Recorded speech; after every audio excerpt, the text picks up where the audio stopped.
조선의 유서 깊은 유학자 집안에서 태어나 종손의 안락을 마다하고 꼿꼿한 반골기질로 평생을 불의와 싸웠던 의인,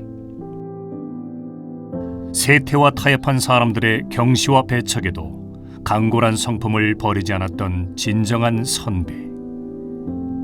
한국 현대사에서 심산 김창숙은 시대의 오롯한 사표로 남아 있습니다.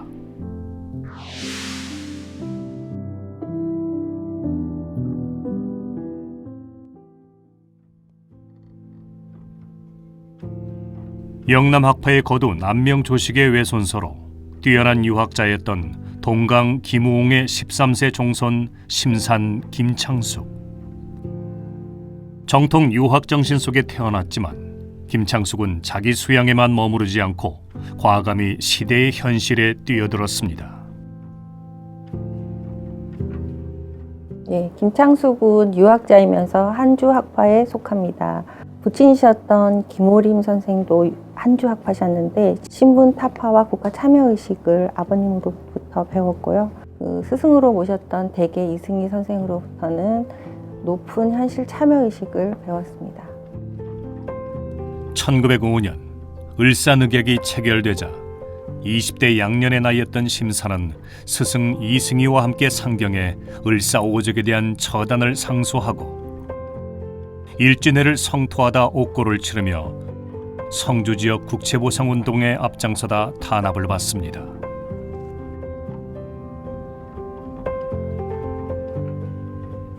국채보상운동에서 모인 기금으로는 청천서당에 사립성명학교를 세워 신교육을 펼칩니다.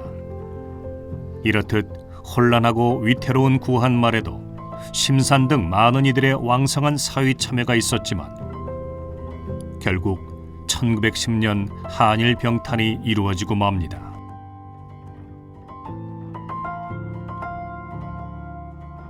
(1919년) 3.1운동이 일어났지만 김창숙은 독립선언서 작성에 가담한 유림 출신이 한 명도 없는 것을 개탄합니다.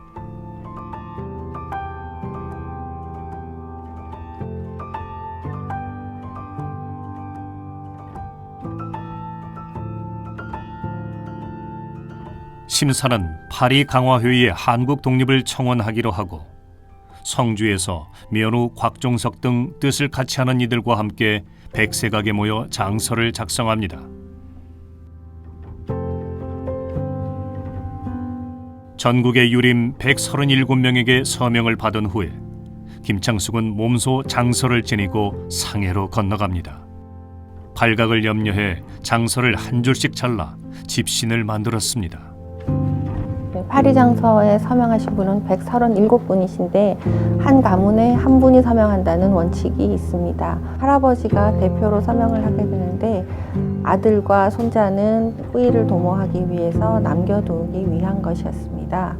김창숙 선생님과 같이 이렇게 실무를 담당했던 중심 인물들은 서명을 하지 않았는데요. 중간에 이 독립운동이 발각이 되더라도 중단되지 않고 이어질 수 있도록 하기 위한 것이었습니다.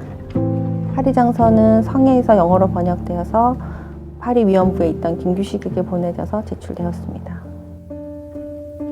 일제는 곧 파리장서에 연루된 유림 500여 명을 체포해 투옥했는데 이때 곽종석 등 많은 유림들이 옥사하거나 처형되었습니다. 제1차 유림단 사건입니다. 심산은 일경의 감시를 피해 다시 상해로 건너가 임시정부에서 활동하고 단제 신채호와는 천고라는 독립운동지를 발간하는 등 중국에서의 활동을 이어갑니다. 특히 몽골을 독립운동 기지로 만들기 위해 황무지 3만 정부를 확보하고 국내로 다시 잠입해 유림과 부호를 대상으로 개간자금을 모금해 탈출합니다. 모금운동이 탄로나자 일경은 또다시 유림 600여 명을 체포합니다. 제2차 유림단 사건입니다. 식민지 상황이 악화되면서 모금운동이 여의치 않게 되자 김창숙은 무력투쟁 노선을 선택하게 됩니다. 중국에서 활동하던 의열단원 나석주가 1926년 국내로 밀파돼 동양척식회사와 조선식산은행에 폭탄을 던지고 교전하다 자결하는 사건이 일어납니다. 나석주에게 자금과 무기를 댄 이가 심산 김창숙이었습니다. 김창숙의 뿌리는 유학입니다. 사상적 경향은 한주 이진상으로부터 이승희, 곽종석으로 이어지는 이일원론적 경향의 한주학파입니다. 이상주의적 세계관에 기초했지만 일제강점기하에서는 그들은 관념주의에 빠지지 않고 일제의 침략에 적극적으로 저항하고 대항했습니다. 그들의 영향을 받은 김창숙은 더 행동주의적인 방향을 고수했습니다. 심사는 지병치료차 입원했던 상해조차지 영국병원에서 제자였던 밀정의 밀고로 체포돼 1927년 국내로 압송됩니다. 일찍이 모친을 잃고 생때 같은 젊은 자식까지 잃은 슬픔에 더해 심산 자신도 대구 감옥에서 혹독한 고문을 받습니다. 심사는 변호도 거부한 채 14년의 징역형을 받습니다. 이 즈음에 그가 지은 한시가 심산의 애통함과 결연함을 보여줍니다.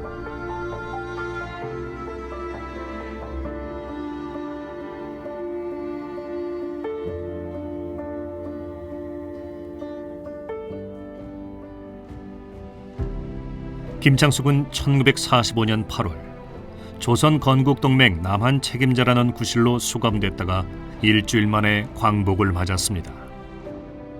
조국은 환희에 휩싸였으나 김창숙에게는 또다시 가족을 잃는 비통한 시간이었습니다.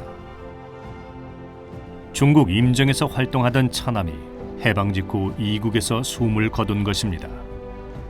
차남의 유해는 백범 김구와 함께 고향으로 돌아옵니다. 조국은 해방을 맞았지만 혼란한 국내 정치에 김창숙은 저항 정신을 다시 일으킵니다.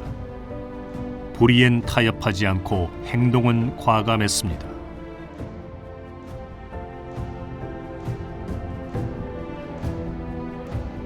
서울을 지키겠다던 이승만 정권은 한강 다리를 폭파하고 부산으로 피신했습니다. 김창숙은 1951년 부산에서 이승만 하야 경고문을 발표했다가 부산 형무소에 수감됩니다. 1952년 부산 정치 파동 때는 반독재 호헌구국 선언대회를 주도하다 정치 깡패에게 테러를 당하고 40일간 옥고까지 치렀습니다.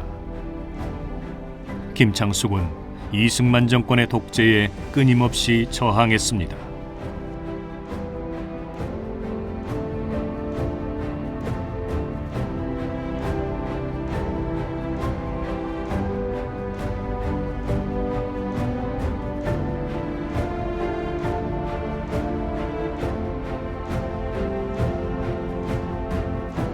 고문 후유증으로 불구에 몸이셨지만 저항 정신만은 살아있으셔서 유교적 대의에 입각하여 전국을 바라보고 정면으로 비판하셨습니다.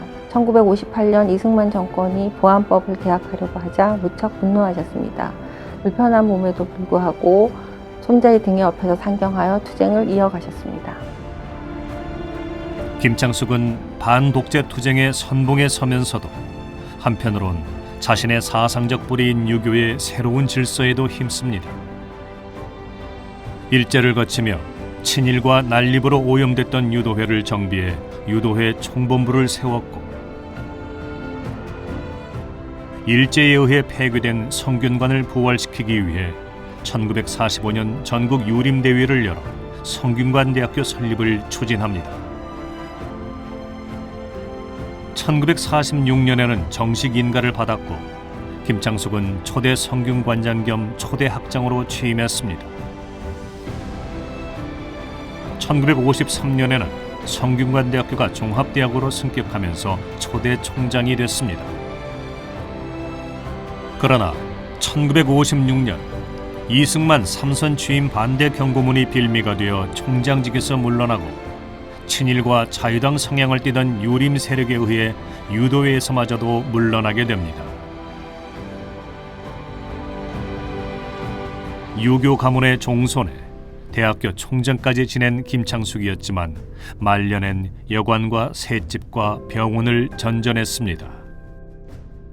1962년 5월 심산 김창숙은 84세의 나이로 영면했습니다. 살아생전 옳은 길을 지조 있게 걸어갔던 조선 마지막 선비의 격정 어린 삶의 끝이었습니다. 영면 직전 김창숙에게는 아주 작은 예의로 건국훈장 대한민국장이 주어졌습니다.